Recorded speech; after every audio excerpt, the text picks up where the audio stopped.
Vale. Ja? Teresa. Hola, molt bona tarda, benvinguts i benvingudes. Des de Radiòlegs de Catalunya hem volgut compartir el coneixement dels ponents i moderadors d'aquests webinars. Doncs ells han estat referents en aquests temes sobre la patologia del Covid-19 a diferents nivells, sigui toràcic, que és el que parlarem avui, cardíac, abdominal, vascular, cerebral, i s'impartiran, com sabreu, i després ho dirà el doctor Salva Pedraza, en diferents webinars. Aquesta gran crisi que ha provocat la pandèmia ens ha portat molts coneixements nous que són importantíssims per estar preparats per possibles nous brots de la pandèmia. També hem tingut que reinventar-nos els nostres serveis a nivell organitzatiu, fent canvis d'agendes, horaris, teletreball, que ha estat possible gràcies a tots vosaltres. Vull donar-vos les gràcies a tots els inscrits pel vostre interès. Gràcies als ponents i moderadors, al Marcelo Sánchez, a Flavio Zucarino i a Santiago Bolívar per al seu temps de forma tan altruista. I gràcies a l'organitzador, el motor d'aquests webinars, que és el doctor Salva Pedraza, que sense la seva empenta i visió no seria possible aquesta formació. Espero que us serveixi molt i passo la paraula al doctor Salva Pedraza i espero que en aquesta hora tots aprenguem molt. Gràcies. Gràcies, Teresa, presidenta. Bona tarda a tots. Per mi és una gran satisfacció poder donar veu al primer webinar dels que ha organitzat Radiòlegs de Catalunya. L'objectiu, com ha dit Teresa, simplement és entre tots aprendre i preparar-nos i recordar tot el que hem après aquests mesos per si hi hagués un altre brot a l'octubre. Com ha dit ella molt bé, aprendrem a nivell de la radiologia cerebral, cardíaca, vascular, pulmonar, abdominal i també de temes d'organització. Jo solament diria 3 temes d'organització. Primer, tots aquells de vostès que vulguin preguntar, simplement en el xat han de posar el seu nom, l'hospital on treballen i fer la pregunta. Les preguntes, en principi, estarien adreçades a tots els panelistes. Això, temes de preguntes durant l'exposició que el moderador Marcelo Sánchez després prioritzarà. Segon, farem un vídeo i estem gravant en vídeo, de manera que qualsevol persona del seu servei i vostès mateixos que vulguin tornar a mirar el webinar el podran veure. I en tercer punt, és molt important, si us plau, que emplenin l'enquesta de satisfacció. Ens ajudarà moltíssim a poder millorar per als propers webinars. Llavors, si us plau, emplenin tots l'enquesta de satisfacció i després rebran a continuació el certificat. Ja solament voldria donar la veu al moderador del primer webinar de Radiòlegs de Catalunya, el doctor Marcelo Sánchez, de l'Hospital Clínic. Marcelo. Gràcies, Salva. Bona tarda. Anem a començar el primer webinar d'aquest programa de webinars que ha preparat la Catalana Radiologia i per introduir el webinar posaré 4 diapositives.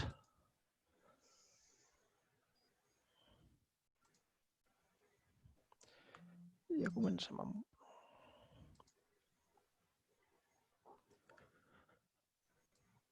A veure... Bueno.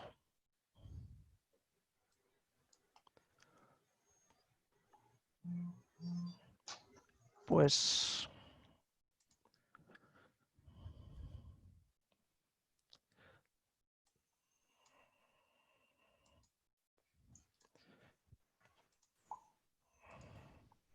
Ara suposo que ja...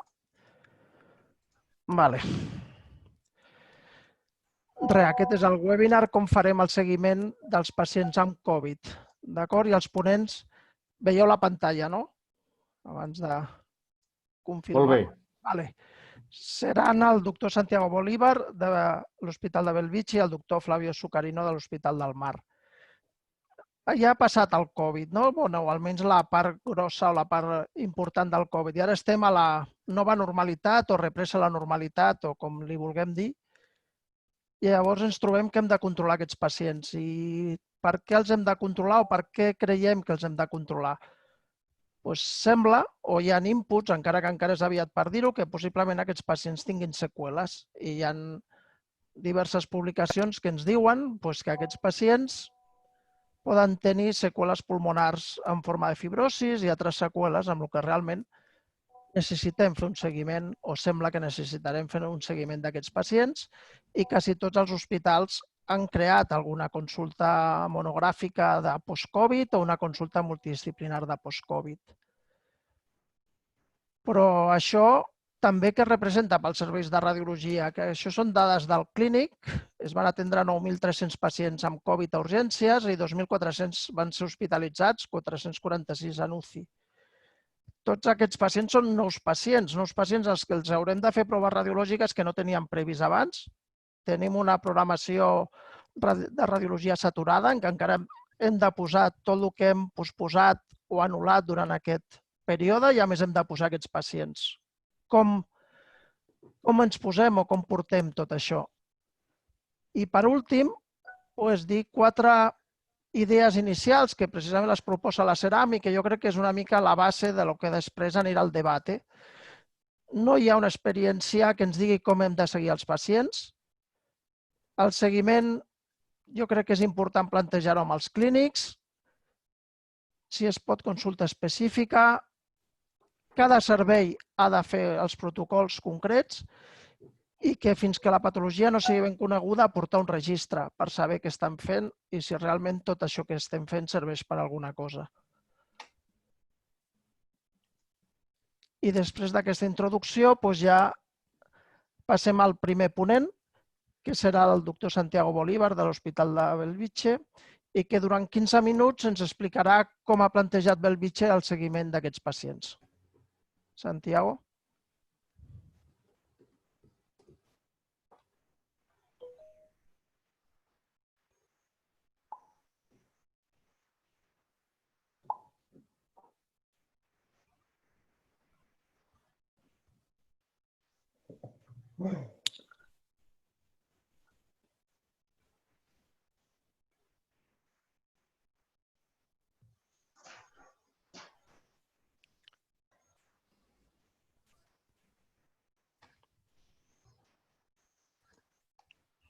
Santiago, ni et veiem ni et sentim, almenys jo. Jo tampoc. Sembla que s'ha desconnectat. Flavio, t'importa començar tu? No, cap problema. Resolvem els problemes de connexió. Problemes tècnics d'última hora que sempre passen. Canviem l'ordre. Llavors el primer ponent serà el doctor Flavio Zuccarino, que ens explicarà una mica l'experiència a l'Hospital del Mar y cómo han plantejat el seguiment dels pacients. Voy compartiendo pantalla.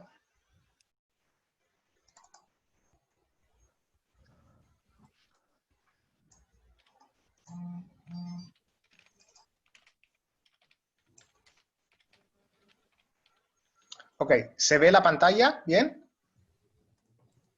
Se ve, ningún problema. Perfecto. Bueno, muchísimas gracias por la invitación en participar por parte de Radiólogos de Cataluña. En próximo minuto lo que intentaremos explicar, como ha dicho Marcelo, es un poco cómo hemos realizado el seguimiento de estos pacientes COVID-19 en nuestro centro. Bueno, como veis, nosotros tenemos a disposición varias técnicas de imagen, ¿no? Desde el punto de vista radiológico, la radiografía de tórax, la tomografía computerizada y la ecografía torácica, que en esta pandemia ha asumido un poco más también de conocimiento, de valor, ¿no? en el ámbito de la diagnóstica torácica. Y claramente, cada una de estas tiene sus ventajas, sus limitaciones, como todas. Y lo que hemos aprendido durante la valoración diagnóstica de estos pacientes, que la radiografía torácica y la ecografía torácica tenían la ventaja, que era muy importante en el caso del diagnóstico, de ser técnicas portátiles, que podemos realizar desplazándonos al lado del paciente, limitando eventual contagio en el interior del hospital, y que la tomografía computerizada es una técnica muy buena, pero que en este caso necesita disponer normalmente de un TAC dedicado a estos pacientes COVID, también por problemas de limpieza de la sala, para evitar contaminaciones, y esto es lo que han ido después subrayando las varias guidelines de las varias sociedades, ¿no? como veis. Y hemos aprendido también que los hallazgos de imagen de esta enfermedad realmente son valorables en todas estas técnicas, pero como veis, ninguna de estas hallazgos de imagen es un hallazgo específico al final. Tenemos hallazgo, decimos, compartidos con otras enfermedades, tanto en radiografía de tórax como en tomografía computerizada o como en ecografía. Y de esto hemos aprendido que claramente la tomografía computerizada es la técnica que tiene mayor sensibilidad, ¿no? Veis, hasta alrededor del 96-98%, y que hemos utilizado como gold estándar, como técnica de imagen para las complicaciones que puedan generar este tipo de paciente. De todas formas, nos ha quedado claro durante esta pandemia que al final el diagnóstico, para hacer el diagnóstico, el gold estándar sigue siendo, la analítica sigue siendo la valoración de la PCR, que sí que tiene una cierta, decimos, limitación, porque la sensibilidad, como veis, es baja, entre 60 y 70%, pero todas las líneas guía, esta es la última más reciente publicada de la World Health Organization, en este caso hace pocos días, aquí también se refuerza la idea que la radiología no puede ser de entrada una técnica de screening en todos los pacientes COVID-19, tiene que ayudar y ser útil en crear un manejo personalizado, ¿no?, en estos pacientes, y que tenemos, decimos, diferentes escenarios que serán los que también van a marcar después el control evolutivo de estos pacientes, y que es una técnica claramente la radiología complementaria a la clínica y a la analítica, y que será importante también para valorar diagnósticos alternativos y para valorar la presencia de complicaciones. Entonces, estos son un poco los datos que tenemos a disposición en nuestro centro, que hemos podido elaborar gracias al esfuerzo de todo el servicio de radiología. Como en todos los hospitales nos hemos reconvertido todos los radiólogos en expertos de radiografía de tórax, porque ha sido la primera técnica que hemos utilizado. Aquí veis, decimos, la distribución, ¿no?, de las pruebas radiológicas realizadas. Aquí veis un poco el tipo de prueba realizada. Claramente la radiografía simple de entrada ha sido la que más hemos utilizado. En un periodo de más o menos un mes y medio, veis, estos son los datos de ingresados, como comentaba antes el doctor Sánchez, por COVID, que son números elevados. En un mes, casi en un hospital del Mar, casi 1000 pacientes ingresados. Y todos estos datos que hemos podido elaborar gracias, decimos, a la dedicación de nuestro jefe, el doctor Máiquez, que es un experto además en Excel, un experto informático que nos ha podido soportar el análisis después de estos datos, que ha sido muy importante. Y claramente gracias a toda la ayuda de todos los radiólogos y en particular de los radiólogos de la sección de tórax de la radiología del Mar y los técnicos que han sido los más expuestos y los que más han ayudado.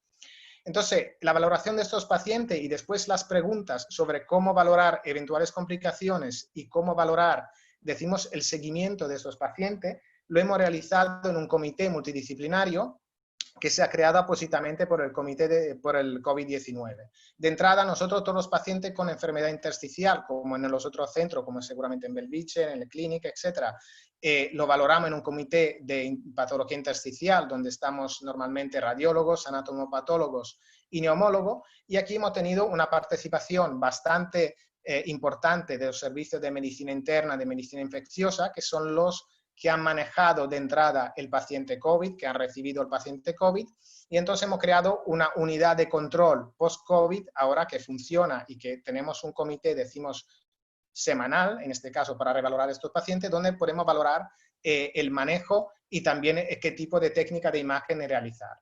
Entonces, a raíz de esto, esas son un poco las preguntas que nos hemos puesto en estos meses, en estas semanas, en cómo manejar estos pacientes, ¿no? Tenemos diferentes pacientes COVID, no todos son iguales, claramente. Tenemos los pacientes, podemos definir como ambulatorios, que son los pacientes que han tenido una enfermedad leve o moderada y que no han necesitado ingreso. Entonces, la primera pregunta es realmente, ¿los vamos controlando por técnica de imagen? ¿Le hacemos una radiografía de tórax? ¿Y cuándo, en qué periodo de tiempo la vamos a hacer? Y después, los pacientes ingresados por COVID realmente que han tenido o los que han tenido una enfermedad moderada severa, ¿vamos a hacer radiografía de control a todos? ¿En qué intervalo? ¿O le vamos directamente a hacer un TAC de tórax para valorar la evolución? Y también cuando vamos a hablar de TAC de tórax, también hemos tenido que decidir un poco, y para mí esto es un punto bastante complejo, qué tipo de protocolo utilizar, ¿no? Si realizar un TAC de alta resolución para ver parénquima y ya está, o realizar un angioTAC, por ejemplo. Y importante, los pacientes, el grupo de pacientes COVID que ha presentado complicaciones durante el ingreso o durante la enfermedad, ¿no? He visto que hay varios tipos de complicaciones. Se han valorado y se han estudiado mucho las complicaciones vasculares, en particular trombosis y tromboembolismo pulmonar. Entonces, estos pacientes, ¿qué hacemos? Hacemos una radiografía de control de entrada, hacemos directamente un angiotac y también un poco lo que podría ser el papel de la ecografía torácica en este tipo de paciente, en control evolutivo, ¿no? Y revisando realmente hay poco material sobre cómo gestionar y cómo valorar estos pacientes en el control evolutivo, en el follow-up. Hay unas guidelines que han sido publicadas hace relativamente poco por la British Thoracic Society sobre el follow-up y más o menos entre nuestra valoración, la disponibilidad, decimos, de medios del centro, claramente, a nivel tanto radiológico como de clínicos, hemos intentado que adaptarla y mejorarla según nuestro panorama y nuestra realidad, ¿no? La primera cosa para, valorar lo de la ecografía torácica. La ecografía torácica es una técnica que realmente es muy buena para valorar la pleura, para valorar el derrame pleural, para valorar también la afectación pulmonar periférica. Por eso, durante la pandemia ha tenido, un boom, ¿no? de utilizo principalmente de parte de clínicos intensivistas que ya la utilizaban antes, más que radiólogos, básicamente porque, al menos en nuestro centro, nosotros no hemos hecho directamente ecografía torácica para no estar directamente expuesto o trasladar al paciente. Lo bueno de la ecografía torácica es que nos permite, como veis, valorar durante la evolución de la enfermedad el grado de areación del parénquima pulmonar, ver como cuando tenemos una afectación periférica por COVID, como en este caso, ver cómo evoluciona el patrón ecográfico con estos artefactos en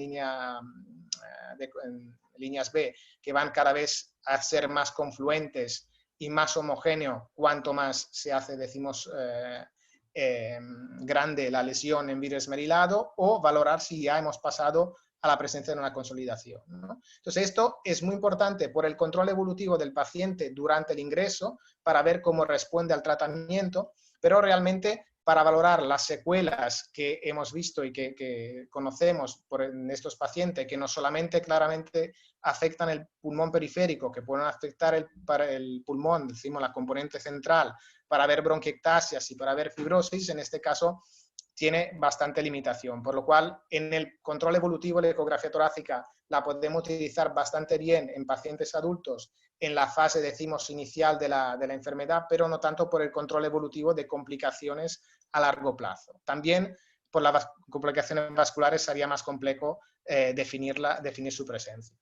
Entonces, en los pacientes, con patología leve y moderada, el protocolo que más o menos seguimos es este, ¿no? ¿Veis? El paciente con clínica leve o moderada, realizamos una primera exploración radiológica, que es la radiografía de tórax, en un intervalo de tiempo aproximado de 3 meses. Este intervalo de tiempo de 3 meses, que es lo que también utilizan estas líneas guía que os he comentado antes y que hemos visto que funciona relativamente bien también en nuestras primeras experiencias, porque ya en previas enfermedades virales por coronavirus, en la fase de la MERS, también se ha visto que la mejora, de la afectación pulmonar ya empezaba a ver si era bastante clara a partir de los 3 meses, por lo cual realizarla anteriormente probablemente no sería tan útil para valorar, una mejora clara de estos pacientes. Y en base al resultado de la radiografía de tórax, claramente un paciente normal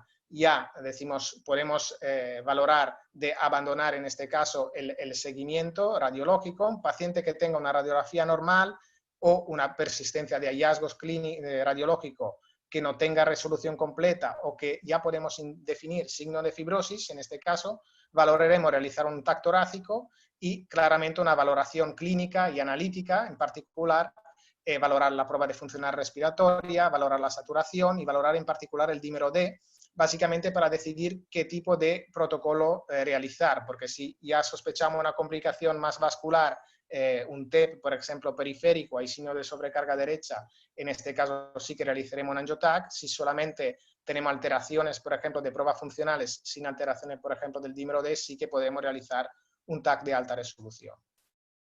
Hemos realizado claramente un informe estructurado con los compañeros de la sección de tórax, en particular me ha dado el doctor Luis del Carpio. Como veis, este es el informe estructurado que teníamos ya antes en la valoración de los pacientes COVID, y ese se ha adaptado, decimos, a la valoración de las posibles complicaciones, por la valoración, decimos, de presencia de bronquiectasia, si hay signo de pérdida de volumen, si hay radiopacidades persistentes, y también definir en las conclusiones el grado de resolución de los hallazgos, si es completo, si hay una mejora significativa, ¿no?, mayor del 50% o no de las lesiones, o si vemos un empeoramiento, ¿no?, y si tenemos aumento de las opacidades y eventual signo de presencia de fibrosis.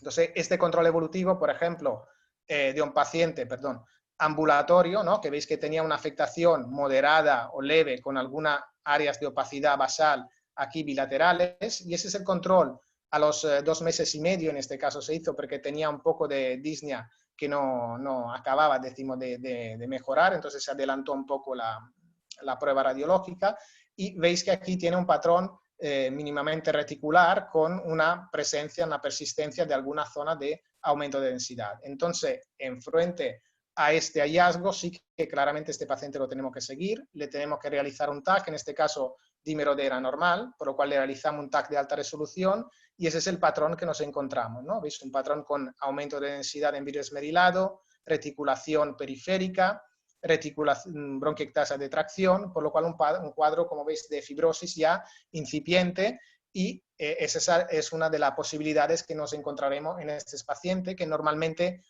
cuanto más es extensa y grave la enfermedad en la primera valoración, cuanto más decimos tendremos posibilidad de desarrollar este tipo de hallazgo de fibrosis, ¿no? Como veis, la mayoría de los pacientes tiene mejora bastante clara, ¿no? Ese es otro TAC de control realizado en un paciente que tenía persistencia de la clínica, y en este caso veis cómo hay mejoría, ¿no?, mejora de la afectación típica periférica organizativa con algo de enfermedad residual. En este caso, cuando realizamos el TAC, también la ventaja del TAC respecto a la radiografía es la de poder permitir la valoración, la cuantificación de la afectación, que puede ser visual, por ejemplo, puede ser semicuantitativa. Hay sistemas de inteligencia artificial que te ayudan a clasificar las lesiones y también a hacer su cuantificación. Por ejemplo, un sistema que se estaba utilizando ahora en Sant Joan de Déu en algún paciente que hemos visto. Y en Hospital del Mar lo que hemos hecho es adaptar un software que tenemos de análisis de parénquima pulmonar para valoración, decimos, de la afectación, para cuantificarla. Como veis aquí, las zonas en vidrio esmerilado con determinadas densidades la vemos en amarillo. Aquí vemos las zonas, decimos, en rojo más densa, más consolidativa. Y aquí vemos la mejora, ¿no?, en el TAC de control, y podemos definir también el porcentaje de pulmón que está afecto por un determinado tipo de lesión, vidrio esmerilado, consolidación, etc. Por lo cual, para aportar un poco más de información cuantitativa a veces de cara al tratamiento. Entonces, el otro escenario que podemos encontrar es el paciente con clínica moderada o severa o que ha necesitado un ingreso por COVID. Este paciente normalmente es un paciente que tiene más prueba radiológica durante su ingreso, ¿no? Tiene radiografía iniciales, tiene radiografía antes del alta muchas veces, tiene, en la mayoría de los casos tenemos TACs realizado para monitorizar la evolución de la enfermedad o eventuales complicaciones durante el ingreso. Entonces aquí también a los 3 meses realizamos una radiografía de tórax, ¿no?, de control, y conjuntamente una revaloración clínica y también analítica, y después la radiografía de tórax será la primera técnica que utilizamos, y si encontramos también anormalidades y no hay resolución, decimos, de los hallazgos, aquí en particular vamos a realizar también TAC torácico y pondremos mucha énfasis y mucha atención en los pacientes que hayan tenido antecedentes de complicación vascular, en particular lo que hayan tenido TEP durante el ingreso o trombosis vasculares, para pasar, decimos, a un protocolo directamente de angio-TAC y no de TAC de alta resolución. Al final, básicamente, un poco es valorar qué tipo de complicaciones tenemos, si más fibrosis pulmonar o complicación vascular, también un poco por el tipo de unidad después que se quedará con el paciente para su evolución, si la unidad de enfermedad intersticial o la unidad de hipertensión pulmonar, ¿no? Y en este caso, si tenemos un TEP y tenemos patología, decimos, vascular, también claramente la unidad de hipertensión realizará después ecocardiografía para valorar la situación cardíaca, ¿no? Y este es un ejemplo bastante claro de un paciente ingresado en marzo por COVID, y donde tenemos una afectación bastante extensa, bilateral, ¿no?, con opacidades múltiples, Veis aquí un informe estructurado de esto que hemos realizado durante toda la pandemia. Y aquí el control durante el ingreso, 31 de marzo, donde no hay resolución, no hay mejora de la afectación pulmonar. Y entonces aquí se realizó después un TAC porque el paciente presentaba disnea de esfuerzo. Y entonces aquí discutimos bastante, en este caso, si realizar después un TAC de alta resolución solamente, si realizar un angio-TAC para valoración de eventual patología vascular. En este caso el dímero D era normal, no estaba aumentado. Y veis que lo que nos llama la atención aquí en este TAC fue un patrón de vascularización en mosaico, bastante ya evidente aquí.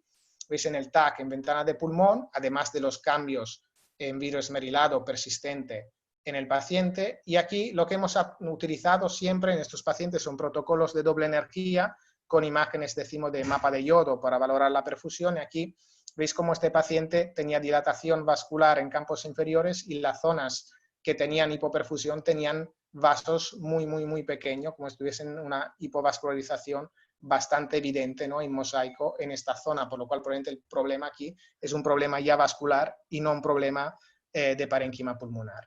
Y después, claramente, los pacientes con complicación conocida, ¿no? Hay varios tipos de complicaciones que podemos encontrar en nuestros pacientes, pero aquí decimos el problema más grande que nos hemos encontrado durante nuestra experiencia han sido los pacientes con TEP, hasta hemos visto pacientes con infarto pulmonar que hemos descrito conjuntamente con el doctor Marcí, con nuestro compañero de la sección, y veis que hasta podemos ver infartos periféricos que pueden ser muy difíciles de diagnosticar normalmente en el contexto ya de esta afectación por COVID, ¿no? Entonces estos pacientes sí que hay que seguirlos, normalmente lo hacemos siempre con angio-TAC y si podemos con protocolo de doble energía. En este caso veis un paciente que tenía una clínica, decimos, sospechosa de COVID. Al principio se realizó una primera radiografía que era bastante típica, se realizó otra radiografía de control, la PCR resultó negativa al principio y veis que aquí también tenía un cuadro analítico con linfopenia, que hemos visto que es típico en este tipo de paciente.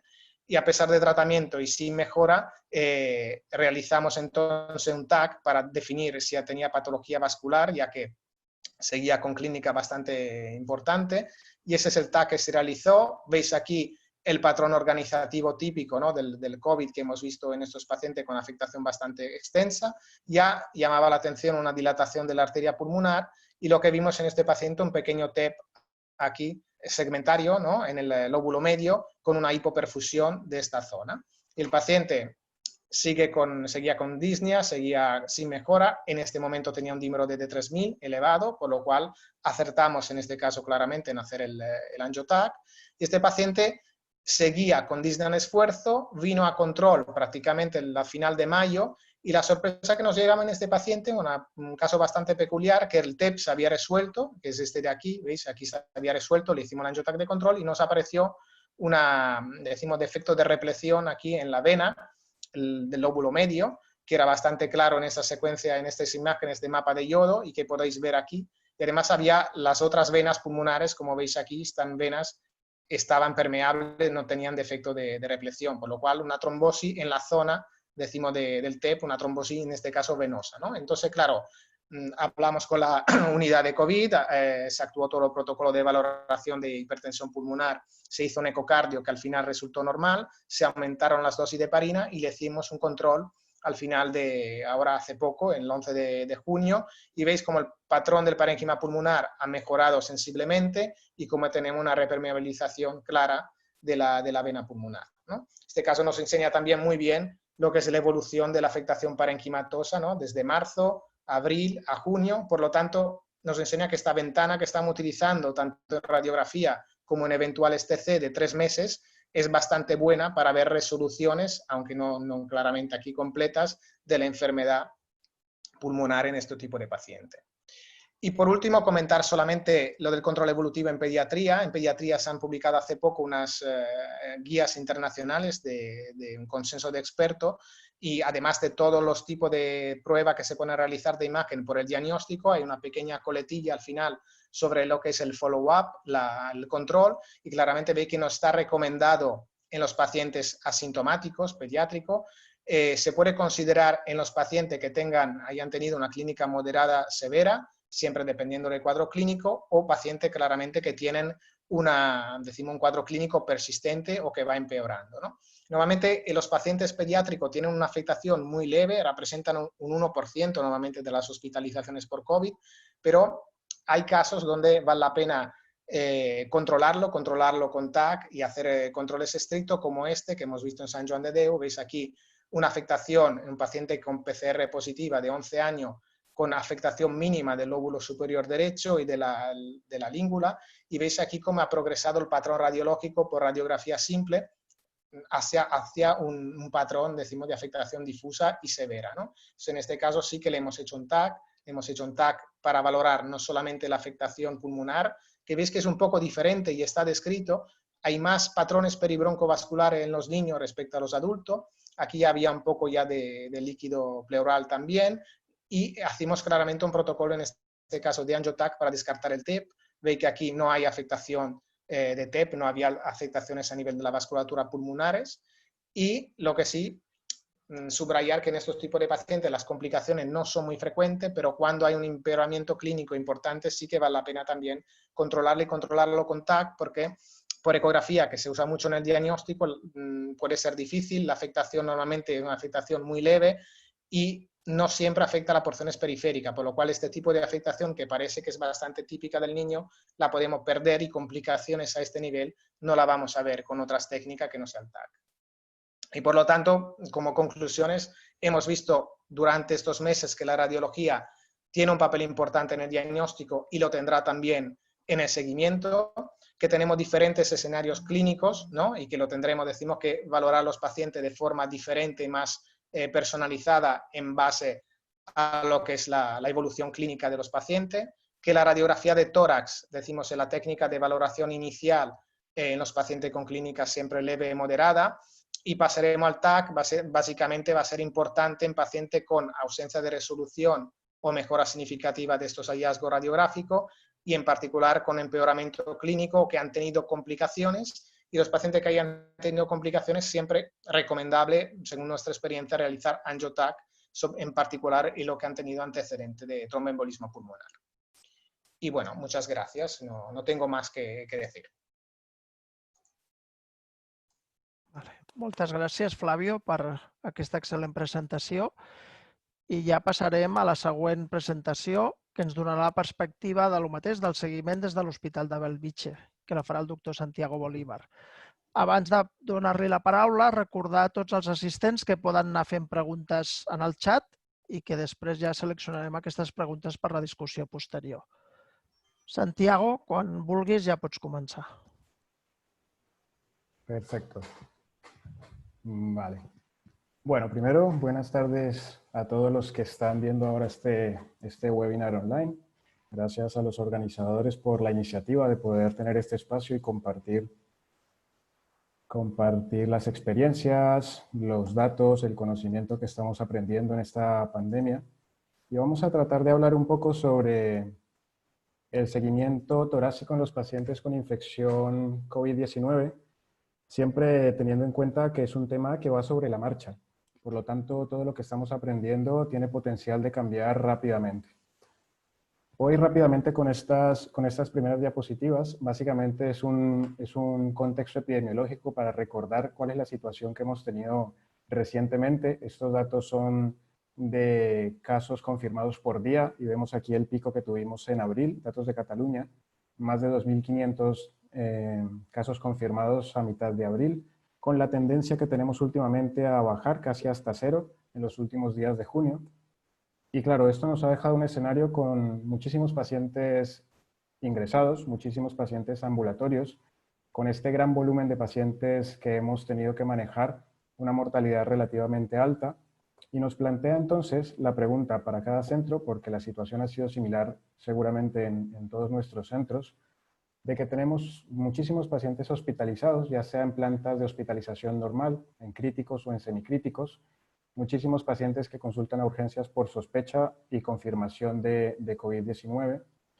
Y de este gran volumen de pacientes viene la pregunta que tenemos que tratar de responder en la charla. ¿A quiénes seguimos? ¿Cómo seguimos? Va a ser un volumen muy importante de pacientes que tiene potencial de saturar los servicios de radiología.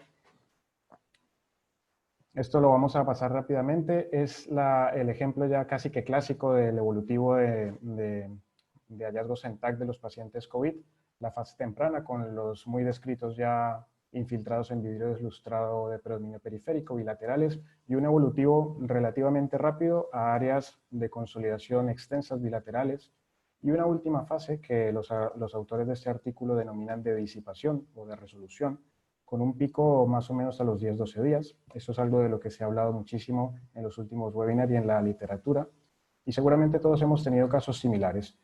Paciente sintomático con una placa casi normal al inicio del cuadro, que rápidamente progresa a infiltrados bilaterales y un patrón reticular extenso a los pocos días, probablemente requiriendo un ingreso en alguna de las plantas de los hospitales. Y estas imágenes, esta yo creo que es bastante representativa de las imágenes de TAC que se han vuelto tan habituales en los servicios de radiología últimamente, porque la gran mayoría de nuestros pacientes hospitalizados, sobre todo en críticos y semicríticos, tienen patrones pulmonares muy extensos, bilaterales, con las áreas sugestivas de focos organizativos bilaterales, vidrios deslustrados muy difusos, cambios que sugieren desestructuración del parénquima y potenciales cambios fibrosantes, como este caso es un ejemplo que muestra muy claramente la evolución, placa rápidamente progresiva, un patrón bilateral, necesidad de intubación y de ingreso en planta de críticos, con este tipo de hallazgos en el TAC de tórax, ¿no? Un hallazgo, un patrón muy difuso, bilateral, con áreas, con estas bandas parenquimatosas que son muy frecuentes en estos pacientes, desestructuración del parénquima que llama bastante la atención, y un punto importante que yo creo que ha pasado en todos los hospitales, de parte de los neumólogos y de los clínicos, la posibilidad de cambios fibrosantes, en este caso representados por estas bronquiectasias de aspecto varicoso o traccional, que también se ven con mucha frecuencia en nuestros pacientes ingresados con COVID.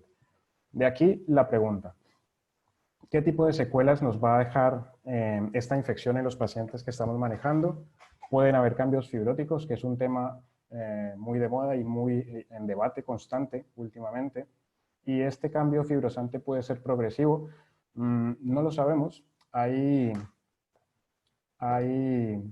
unos signos clásicos de fibrosis que siempre hemos descrito: el PANAL, las bronquiectasias traccionales, la disminución del volumen. Y siempre tenemos la tendencia a pensar que estos cambios son irreversibles. Cuando los vemos en un TAC de tórax, normalmente consideramos que es una fibrosis irreversible. Y en muchos de estos casos que estamos viendo de pacientes con daño alveolar difuso, probablemente focos de neumonía organizativa, todas esas bronquiectasias tan llamativas que son sugestivas de fibrosis, y muchas veces nos vienen a preguntar, ¿es que este paciente ya tiene una fibrosis muy marcada? Estamos viendo que en los controles a 2-3 meses resuelven de manera bastante llamativa, ¿vale?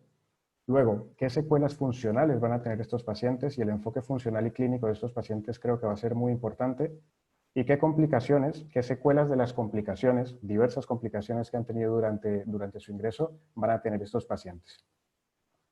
Para ejemplificar un poco todo esto que estoy diciendo, este es otro caso, un paciente muy joven, con el mismo cuadro clínico, evolución rápidamente progresiva, con unas placas que van llamando cada vez más la atención, con los infiltrados típicos bilaterales.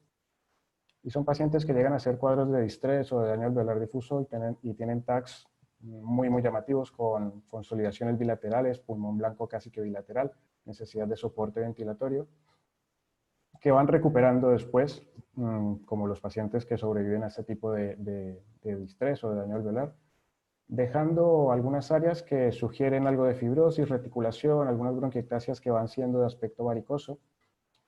Y para tratar de enfocar un poco qué vamos a tener que enfrentar en estos pacientes cuando hagamos los controles, hemos tratado de recoger un poco los controles en pacientes que han estado ingresados en nuestro centro con neumonía moderada y grave, que ya tienen un control de TAC post-alta. O sea, son pacientes que han estado graves, que ya se les ha dado el alta y tienen un TAC de tórax. Ahora, esos TAC de tórax todos están realizados dentro del marco de algún tipo de estudio, de seguimiento, de algún tipo de ensayo, porque no es una práctica rutinaria hacerle TAC a los 2 meses a estos pacientes. Y siendo un número pequeño de pacientes, los que ya empezamos a controlar, de todos modos nos da una idea curiosa. Tenemos unos datos interesantes. Han regresado a la normalidad completa un 17% de pacientes, el ground glass o el vidrio ilustrado permanece en muchísimos de los pacientes. Las bandas parenquimatosas y cierta desestructuración del parénquima también se mantiene en casi la mitad de esos pacientes. Hay bronquiectasias de aspecto varicoso o traccional y ningún paciente hasta ahora ha hecho panalización. Algunos tienen retícula subpleural un poco difusa.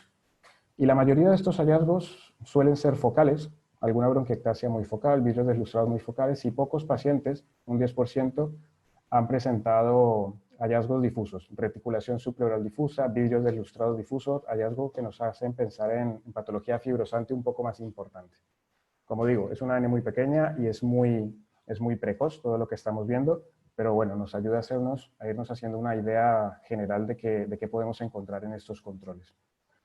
Estos son algunos ejemplos de los pacientes que hemos revisado, los tags bastante típicos de la infección aguda o del cuadro agudo del COVID, con esta desestructuración tan llamativa y tan típica en estos pacientes, áreas de consolidación, la reticulación, estas bronquiectasias que tienen este aspecto varicoso traccional, con una recuperación bastante marcada y áreas focales donde persisten áreas traccionales, algunos tractos, probablemente que corresponden a las zonas donde teníamos más compromiso en el TAC inicial, y que probablemente tiendan a la mejoría. De aquí que probablemente estos pacientes tendremos que seguirlos durante un periodo relativamente largo de tiempo. Y luego tenemos la otra situación, y es que estos pacientes normalmente no tenían un TAC de tórax durante el ingreso. Recordemos que inicialmente el control se hacía básicamente por placa, y la necesidad de tórax fue aumentando a medida que la pandemia iba aumentando. Tenemos comparaciones como esta, que igual sigue siendo muy llamativa, con placas con compromiso amplio del parénquima pulmonar, áreas de consolidación bilaterales y una recuperación completa a los 2-3 meses. Y este es otro caso muy similar, voy a pasarlo rápidamente. Quedan áreas focales con bronquiectasias, desestructuración del parénquima, que repito, probablemente tiendan a mejorar a medida que pasa el tiempo. Y esos son los hallazgos más llamativos, lo que acabamos de describir. Esas bronquiectasias que preocupan muchas veces a los médicos, a los clínicos que llevan estos pacientes, y hemos tenido el caso muchas veces en estos últimos meses, de que nos preguntan por la fibrosis ya establecida de estos pacientes y vemos que establecida no tiene por qué ser. Van recuperando las bronquiectasias que eran muy llamativas, se recuperan y estas bandas parenquimatosas van dejando áreas de vidrio deslustrado más sutiles que probablemente terminen por recuperar. Todos estos ejemplos, básicamente es para preguntarnos probablemente qué hallazgos tendremos en estos pacientes. Porque si tenemos una idea de qué podemos encontrar en los controles, probablemente podamos hacer un mejor algoritmo de manejo para nuestros pacientes. ¿Tendremos cambios fibróticos? Puede ser, probablemente focales, como la mayoría de los pacientes que hemos revisado hasta ahora. Los cambios fibróticos progresivos están sobre la mesa y probablemente algunos pacientes lo hagan, pero parece ser, por lo menos hasta ahora, un porcentaje pequeño. Y probablemente tengamos que hacer controles a largo plazo para poder determinar las reales secuelas de estos procesos. Hemos tenido pacientes probablemente con procesos inflamatorios que resuelven con el manejo corticoideo que se está dando. La interrogante de un proceso fibrosante está sobre la mesa y ya se escuchan artículos y algunas publicaciones donde están sugiriendo tratamiento específico para evitar consecuencias fibrosantes. Y siempre tenemos que tener en cuenta que el paciente necesita una valoración funcional antes de poder hablar del control radiológico que vamos a hacer. Hablando de las complicaciones, el TEP juega un papel muy importante porque tuvimos el boom a mitad de la pandemia. Los pacientes efectivamente tenían una tendencia a hacer más tromboembolismo pulmonar. En nuestro caso específico, en un periodo de mitad de marzo a mitad de abril, que es un periodo bastante representativo del pico de la pandemia, de los pacientes ingresados por COVID que teníamos en el hospital, se pidieron 154 TACs de arterias pulmonares con 32 TEPs confirmados por TAC. Normalmente TEPs más distales, bilaterales en la mayoría de los casos. Y el porcentaje, aunque probablemente esté sesgado, ya lo digo, porque estos pacientes normalmente no tenían un angiotac de manera rutinaria. El angiotac se empezó a hacer posterior al inicio de la pandemia y los TACs que se hacían inicialmente eran sin contraste para valorar el parénquima pulmonar más que la parte vascular. Pero aún así es significativo, un 22% de los pacientes tenían tromboembolismo y la literatura maneja más o menos unos datos similares con este artículo específico diciendo que es alrededor del 23%. Por lo tanto, el seguimiento de estos pacientes tendrá que hacerse conscientemente, sabiendo que han tenido un TEP. Hasta ahora, por lo menos nosotros no hemos empezado a usar un protocolo específico para pacientes COVID con TEP. Simplemente los pacientes que han tenido TEP se manejan como un paciente usual, entre comillas, ¿no? Teniendo en cuenta que nada de estos pacientes es usual. Ahora, ya casi para terminar, quería dar un par de ejemplos. Este mismo algoritmo de manejo fue el que acaba de mostrar Flavio hace un momento en la otra charla. Es el que maneja la Sociedad Británica de Tórax. Y quiero enfocarme básicamente en la parte de radiología y mostrar que el protocolo que ellos sugieren tiene como primera prueba radiológica una placa de tórax, que yo creo que es el enfoque que debemos darle al seguimiento de estos pacientes. Una aproximación inicial con una placa de tórax dentro del marco de una valoración clínica completa. ¿Vale? Una valoración clínica completa que probablemente incluya pruebas funcionales, que probablemente incluya analíticas, probablemente incluya rehabilitación. Todo este tipo de factores multidisciplinares tiene que estar incluido y dependiendo de esta valoración, si el paciente no presenta mejoría, presenta claro empeoramiento de su disnea o presenta alteraciones funcionales, solo en este caso se propone un TAC. Un TAC de alta resolución, puede ser TAC con contraste o sin contraste, dependiendo de la sospecha de TEP, o si el paciente ha tenido un TEP durante la hospitalización. Y para los pacientes ambulatorios es un poco igual el protocolo. Primer abordaje radiológico con una placa de tórax, y el seguimiento de estos pacientes tiene en cuenta la parte funcional, la parte radiológica, la parte analítica, y dependiendo de este seguimiento multidisciplinar se decidirá la necesidad de un TAC de tórax. Más o menos adaptando esto, y es muy parecido a lo que acabamos de ver, nosotros llevamos este algoritmo de manejo que ya digo también que está en constante cambio, todo diseñado bajo el punto de vista multidisciplinar también de un comité COVID.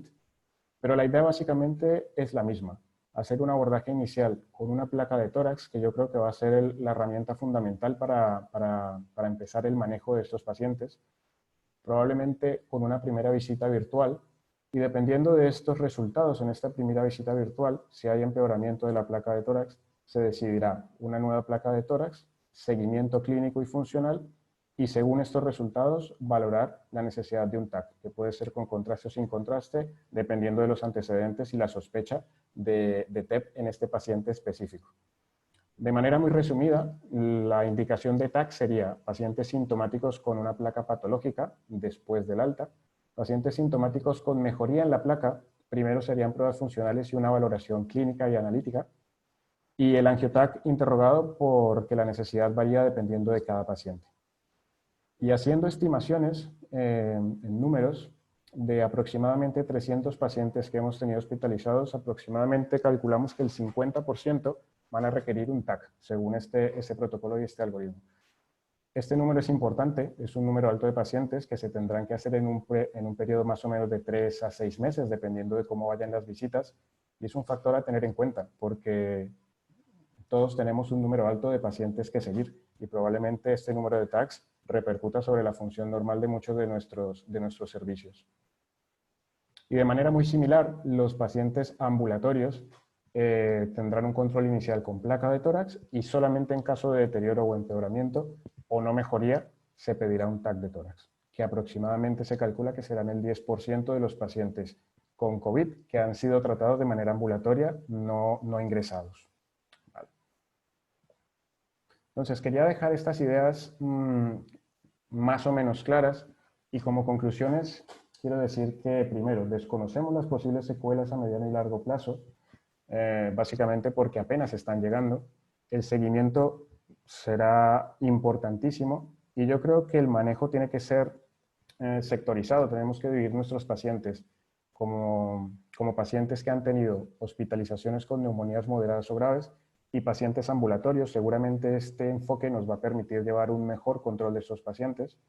La radiología seguirá siendo muy importante, vital, pero teniendo en cuenta que con mucha probabilidad la placa de tórax va a ser la herramienta fundamental, por lo menos para la valoración inicial. y el TAC quedará reservado para casos específicos de no mejoría, de empeoramiento, de hallazgos alterados en las pruebas funcionales o en el marco de seguimientos por estudios o ensayos clínicos o este tipo de cosas. Creo que hay que darle muchísimo valor a la valoración clínica y funcional de estos pacientes, si es posible en un equipo multidisciplinar, para poder enfocar bien el seguimiento de estos pacientes y no saturar de alguna forma nuestros servicios de radiología. Y estas eran las ideas que quería compartir.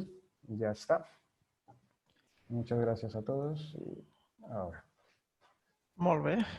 Gràcies també per l'excel·lent presentació. I ara anem a fer una mica de debat. Veig que no tenim preguntes al xat. Ja llavors començaré jo fent alguna pregunta. Una és... Ja hem vist que estem tots més o menys d'acord que s'ha de controlar bàsicament en radiografia de tòrax, no? Que ha de ser l'eina fonamental i que és amb el que ens hem de basar. Creieu que en algun subgrup de pacients el control es pot fer directament en TAC sense la radiografía de tórax?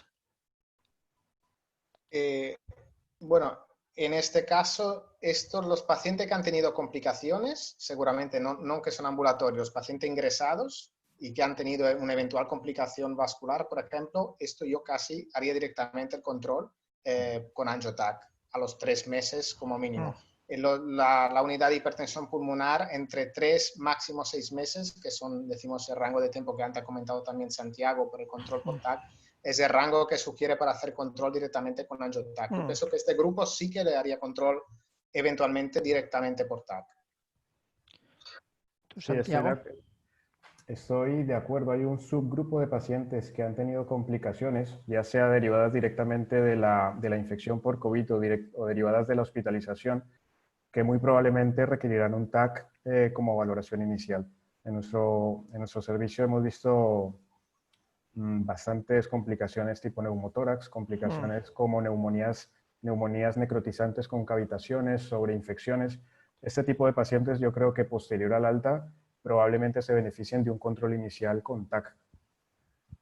Igual los pacientes con TEP que han tenido ingresos y han tenido TEP durante el ingreso, seguramente el estudio inicial seria un TAC en este subgrupo de pacientes. Molt bé. Després una altra pregunta que ja l'heu respost en part, però és una que s'ha discutit, no? De si aquests pacients se'ls havia de fer d'entrada un TAC amb contrast o no. Vale? Perquè això era una que semblava que no, perquè els xinesos no havien descrit pràcticament el TEP. Després, quan la gent va començar a fer angiotacs, els TEPs van pujar moltíssim i llavors ha hagut alguna onada de dir que aquests pacients s'havia de fer realment angiotac per lo que sigui. Como ha comentado Santiago antes en la ponencia, se ha empezado más tarde y como tú has dicho ahora hacer angiotac, al principio eran todos TAC sin contraste para ver afectación pulmonar. Realmente después, la primera semana, nosotros hemos empezado a hacer angiotac a todos los pacientes que requerían TAC durante el ingreso. Porque realmente sí que estos pacientes yo lo valoraría de entrada en el primer estudio con angiotac. Si después no tienen cambios en la analítica, no aumenta el dímero D y no tenemos un empeoramiento, sí que se pueden controlar de otra forma. Pero yo el primer TAC lo haría con contraste con este protocolo para ver eventuales alteraciones como ya los TEPs o llamamos los TEPs o trombosis vascular que encontramos son muy periféricas, muchas veces pueden no dar una clara sintomatología, ¿no?, relacionada estrictamente al TEP, pero hemos visto que pueden desencadenar un ingreso en UCI en estos pacientes más alto. Hemos recogido a los primeros pacientes del primer mes, más o menos, tenemos de 47 TAC con sospecha de TEP, unos 28% de positivos.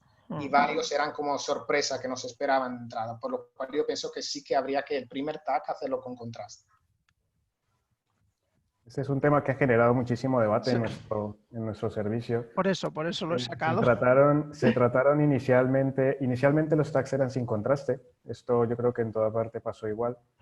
Y después tratamos de implementar unos criterios que no terminaron de quedar muy claros. Los dímeros D tenían unos números supremamente elevados, entonces era muy difícil determinar un punto analítico para sugerir el angiotac. Por lo tanto, yo creo que al final terminamos casi que haciendo un angio a todos los pacientes que tenían cierta sospecha clínica. Sin tener parámetros claros que seguir, yo creo que la tendencia fue esa, hacer angio después de la primera mitad de la pandemia a los pacientes que clínicamente podrían tener sospecha de TEP. Vale. Entonces, en este grupo de pacientes probablement sea la conducta. Perquè en el nostre centre no es va fer de rutina en cap moment passar a fer a tothom angiotac. Diguem-ne que es va fer només angiotac als pacients que es sospitava que podien haver tingut un TEP, el que passa que eren uns criteris bastant amplis, els que incloïen, perquè era empitjorament clínic no explicat radiològicament, un dímero D en aumento o sobretot dímeros D per sobre 3.000. I realment nosaltres vam fer molts angiotacs i a veure si ara puc compartir una mica només els números nostres.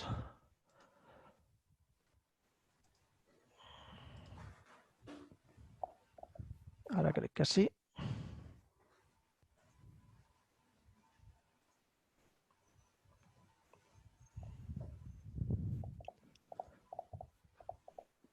Veieu el... No. No se ve. No, Marcelo, no. Vale, es que tengo problemas con el doble monitor, ¿eh? Havia d'haver anul·lat un. Ahora sí, Ahora ahora sí, Marcelo. Ara sí que el veieu? Sí. Vale. Perfecto. Pues nosaltres, entre el 19 de març i el 30 d'abril, vam fer 253 angiotacs que van poder ser o estàndards o duals. Depèn al principi eren estàndards perquè el TAC Covid no era el que ens permet fer energia dual. Després, com vam passar a tenir 2 TACs Covid i un no Covid, sí que vam començar I realment nosaltres vam tenir quasi un 30% d'incidència de TEP, un 29%, també la gran majoria dels TEPs perifèrics i bilaterals. Així i tot, amb aquesta gran incidència, no vam passar a fer tots els TACs angiotacs, sinó que realment només vam continuar amb aquests criteris de sospita de TEP per fer-los. Aquí de l'audiència... Perdón, el problema es que no hay establecido un valor de dímero D de cutoff, ¿no? Para sospechar. Que sí. Entonces, claro, estamos un poco limitados en eso. Sí, nosaltres vam posar com 3.000, però tenim TEPs per sota 3.000, no? Que era que s'anava aixecant.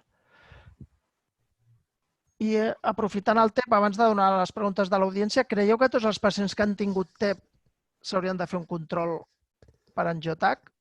Això en els TEPs no Covid no es fa. D'acord? Els TEPs no Covid els anticoagules i no els hi fas control. En els TEPs Covid, què penseu?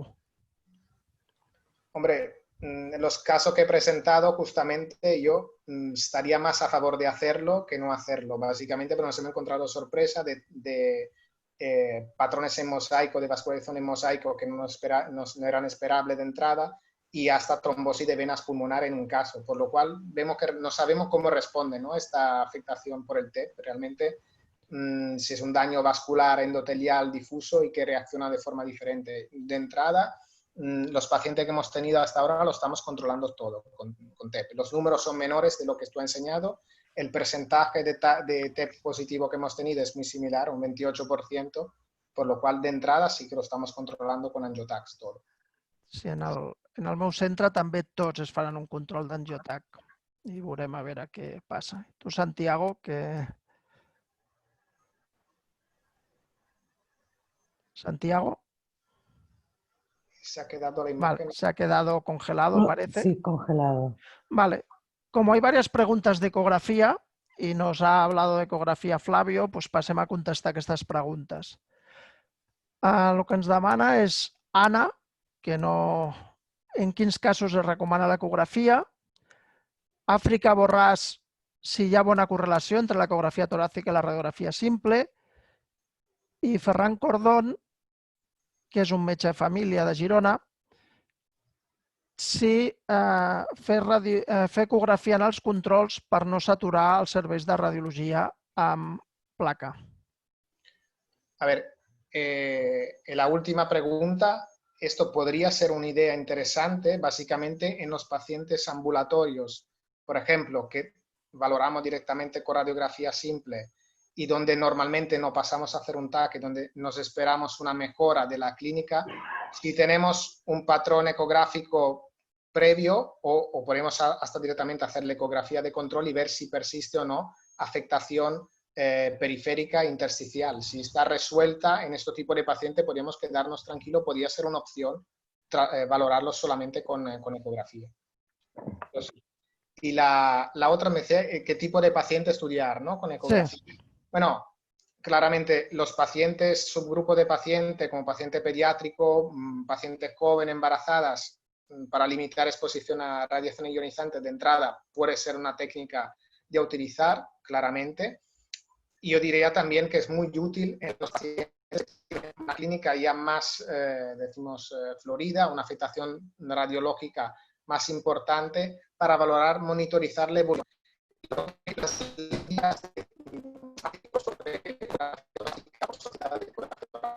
Siempre para la afectación pulmonar, en particular periférica, porque tiene muy buena sensibilidad y está muy bien en pacientes donde sospecha complicaciones, por ejemplo, neumotórax o derrame pleural. Pero usarla como única técnica de valoración normalmente no es aconsejable. Siempre en correlación o con la radiografía, básicamente, o si se ha hecho TAC también, pero siempre como técnica complementaria, decimos. A lo que referien les preguntes, sobretot eren al seguiment. En el seguimiento. Sí. No en el diagnòstic inicial, que jo crec que tots sabem que té un paper l'ecografia i per seguiment dels pacients greus, per seguiment dels lleus. Y el seguimiento lo harían al paciente con afectación leve, moderada, que no ha requerido ingreso y que podemos hacer seguimiento ambulatorio tranquilamente. En este tipo de pacientes sí que se podría hacer.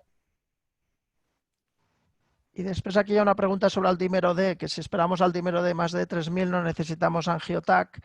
En aquests pacients no és així, o sigui, hem tingut dímeros D de 10.000 que no tenien TEP, d'acord? O sigui que realment hi ha... I la veritat no hem aconseguit fer un cut-off dient ho hem intentat i no s'ha aconseguit fer un cut-off de dímero D. Sí que sembla que la relació dímero D-ferritina, però bueno, és complicat com valorar els pacients. Hemos analizado también en correlación entre dímero D e interleuquina 6, que parece bastante buena en estos pacientes, como que el aumento de la afectación inflamatoria por la interleuquina 6 también se relaciona en parte a eso. Y también el cutoff, no hemos encontrado un cutoff, pero el valor pico del dímero D durante el ingreso sí que parece que se relacione al evento de TEP. Decimos esto sí. Hi ha una altra pregunta sobre l'ecografia, que diu que no ha vist estudis que confirmen que la ecografía sustituye a la radiografía de tórax ni en el diagnóstico ni en el seguimiento. Si existen estudios, dices. No, que no ha visto estudios que lo digan. No, sobre el seguimiento todavía en las líneas guías no se habla de ecografía, claramente. Se habla de ecografía, como tú has dicho, en el manejo básicamente del paciente ingresado para ver la evolución. Pero en las guidelines de seguimiento, que no tenemos nada prácticamente hasta ahora, aparte de la sociedad inglesa, de la British Society, no he visto nada sobre ecografía estandarizada de forma clara. Sí, o sea, una cosa general sobre el Covid és que el nivell d'evidència és molt baix. Exacte. I jo que he participat com un dels autors de la guia aquesta de la WHO que ha presentat Flavio, tota l'evidència científica era low o very low i les recomanacions que s'han pogut donar eren conditional perquè no havia cap que es pogués donar de ferma. L'ecografia en el diagnòstic sí que es va posar i es va posar que amb un ecografista expert, amb experiència i amb això era una bona eina i que a més disminuïa el desplaçament del malalt i la dispersió del virus. En seguiment és que no hi ha res, o sigui, no hi ha res de radiografia, no hi ha res d'atac i no hi ha res d'eco. D'acord? És una cosa que estem fent ara sobre la marxa una mica o sobre intentant adaptar-nos a la malaltia.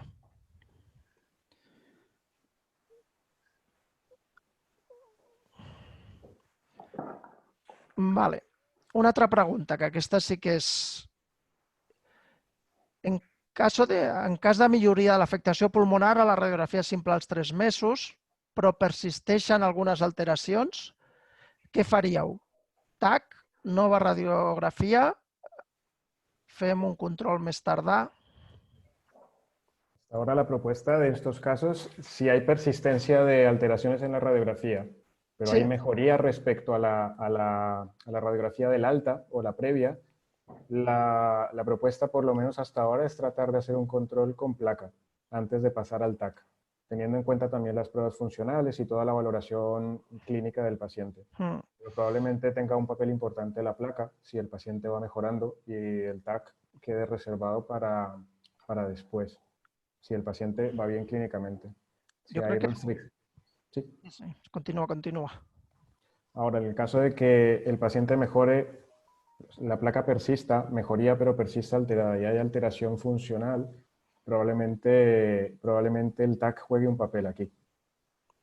Siempre teniendo en cuenta la clínica del paciente y las pruebas respiratorias. Jo crec que és molt important la valoració conjunta, no només la radiografia, sinó clínica analítica i quan es comencen a fer proves funcionals a aquests pacients, també les proves funcionals, per realment fer una mica què farem a continuació.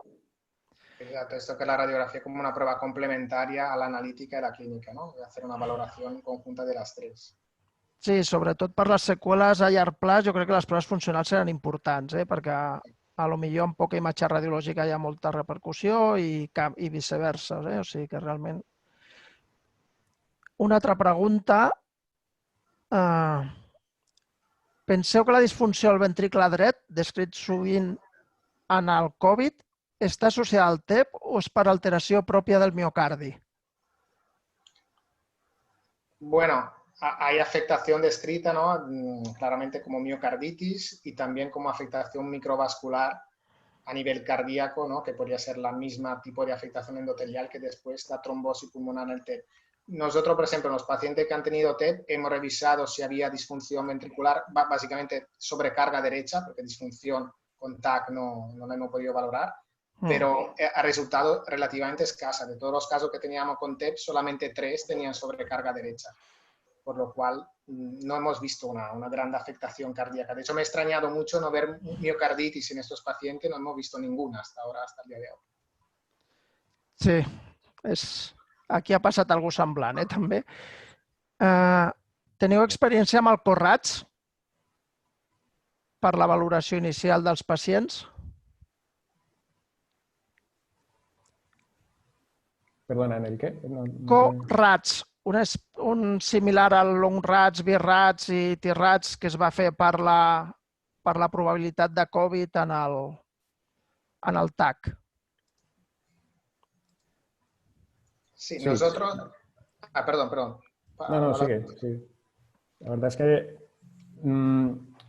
la idea de implementar algún tipo de escala para analizar los TACs y tratar de predecirlo se planteó en algún momento, finalmente se desechó básicamente por el volumen de pacientes, por lo poco práctico que resulta en el día a día, pero puede que tenga algún beneficio. La verdad es que no lo hemos implementado.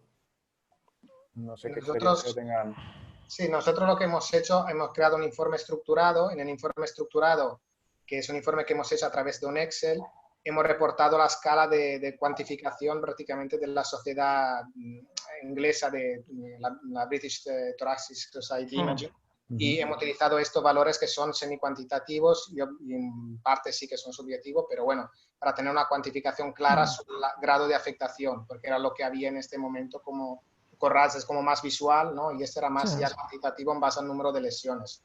Y hoy en día con estos software que más o menos hemos valorado podemos hasta cuantificar un poco el grado de afectación parenquimatosa de forma automática. Pero bueno, básicamente hemos utilizado eso, más que el CORRATS, estos de la Sociedad Inglesa de Imaging Thoracic. Jo crec que la quantificació automàtica és el futur, però que ha de ser una forma ràpida i automàtica, realment. No ha de ser que el radiòleg es vagi a un altre lloc a començar a fer umbrales o àrees o el que es necessiti per fer. Molt bé. I ja per acabar, quasi, hem parlat tots de les pneumonies moderades i greus. Les lleus s'han de controlar també? No s'han de controlar? On les controlem? Com les controlem? Hem de controlar qualsevol pacient que hagi fet una pneumònia per Covid, independentment de la gravetat.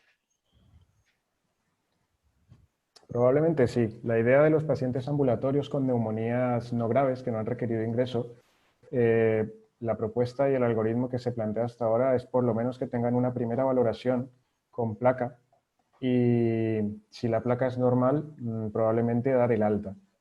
Pero la idea es plantear un primer seguimiento en consulta ambulatoria o por su médico de familia con algunas pruebas. I ha pres molt. Placa de tórax. Básicamente porque no tenemos mucha idea de cómo van a evolucionar y por lo menos un primer control sería necesario. Flavio. En nuestro caso, el circuito es prácticamente igual y yo opino lo mismo, que al final un primer control lo haremos siempre y de estos pacientes y siempre con radiografía.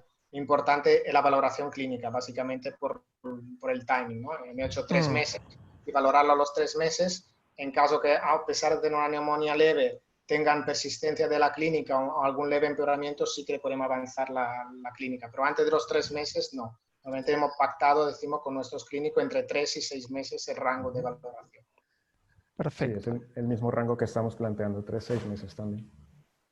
Molt bé, doncs crec que ja passem 10 minuts de l'hora i que podem... Bueno, ara faré unes conclusions. Volia ensenyar l'algoritme de seguiment de l'Hospital Clínic, però és semblant al que heu presentat. O sigui que no, el que sí, seguirem tots els TEPs, els 3 mesos, i després hi ha un grup de pacients que els hem fet TAC de control al mes perquè estaven en un assaig. Són pacients que es van anar amb corticoides, que se'ls ha fet el TAC de control al mes, i la veritat és que ens hem quedat sorpresos de les millores espectaculars que tenien alguns ja al mes. D'acord? O sigui que potser això, la fibrosis, haurem de veure-ho a llarg plaç. I una altra idea que m'ha agradat molt perquè l'ha remarcat el Santiago i que nosaltres també l'estem veient, bronquiectàcies en aquests pacients no és fibrosis. D'acord? O sigui que potser en el proper Covid haurem de posar dilatacions bronquials regulars i veure en el control posterior si realment són bronquiectàcies o no. I ara he fet com una diapositiva de Take Home Message. A veure si puc compartir bé i si us sembla una mica que esteu tots d'acord. Perfecte. Vale? Veieu la pantalla, no? Sí, sí. Vale. El primer és que el seguiment s'ha de plantejar en una unitat multidisciplinar, o almenys que això dependrà de cada hospital, en el que han d'estar els radiòlegs implicats i que en aquesta unitat el que ha de determinar és com i quan es fan els controls. És important que el control no sigui radiològic sol, sinó que ha de ser una valoració clínica, analítica, radiològica i funcional, quan ja els pacients puguin fer proves funcionals, que és important implicar la primària, sobretot pels controls de pneumonies lleus i algunes moderades, o sigui, no es podran controlar totes les pneumonies a l'hospital. Sembla que en això hi ha bastanta unanimitat, que el control aquest no ha de ser abans dels 3 mesos, que és fonamental la radiografia de tòrax, i jo afegeixo informada per radiòleg, i que això és bàsic en els casos lleus i moderats i que en els greus podem plantejar-nos fer TAC d'entrada i no radiografia.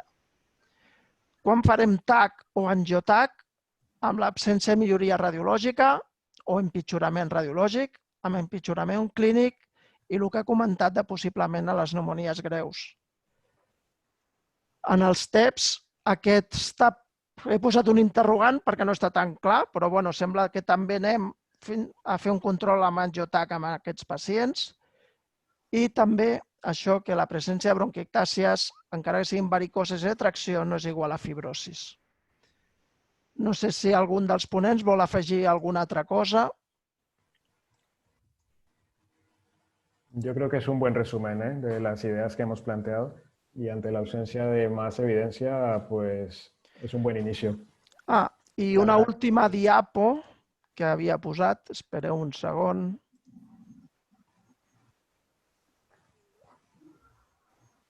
Que és serien les meves disclosures d'aquesta xerrada,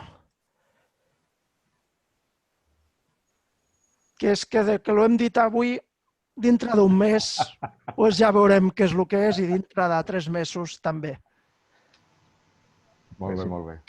Molt bé, jo crec que ha sigut un gran webinar que ha deixat unes idees clares de què fer amb aquests pacients, d'acord? I que realment és això, hem d'intentar controlar-los en funció primer radiografia de tòrax i fer-los almenys als 3 mesos i que no ens trobem a tots els pacients aquí dintre ja. Molt bé. Gràcies als ponents, gràcies a l'audiència i a la Societat Catalana de Radiologia per haver organitzat aquest webinar. Marcelo, si vols, solament a primer de tot agrair-te a tu la tasca com moderador i a Flavio i a Santiago la tasca com ponent i a l'audiència demanar 3 coses. Primer, si us plau, empleneu tots l'enquesta de satisfacció.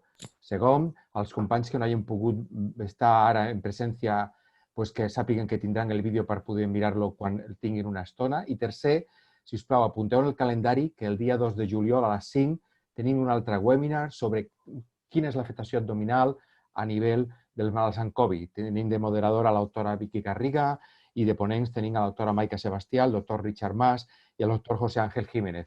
Ens trobem tots, si voleu, el proper dijous. No sé si la nostra presidenta vol comentar algun tema. Teresa? No, jo felicitar-los a tots, que hi he après moltíssim, la veritat. I animar-vos a les properes. Trobo que ha estat molt interessant i per WhatsApp anaven enviant radiòlegs d'arreu que estaven encantats amb aquesta idea dels webinars. Molt bé. Doncs tanquem així el webinar. Moltes gràcies a tots. Fins al proper dijous. Gràcies a tots. Molt bé. Moltíssimes gràcies. Adéu. Adéu.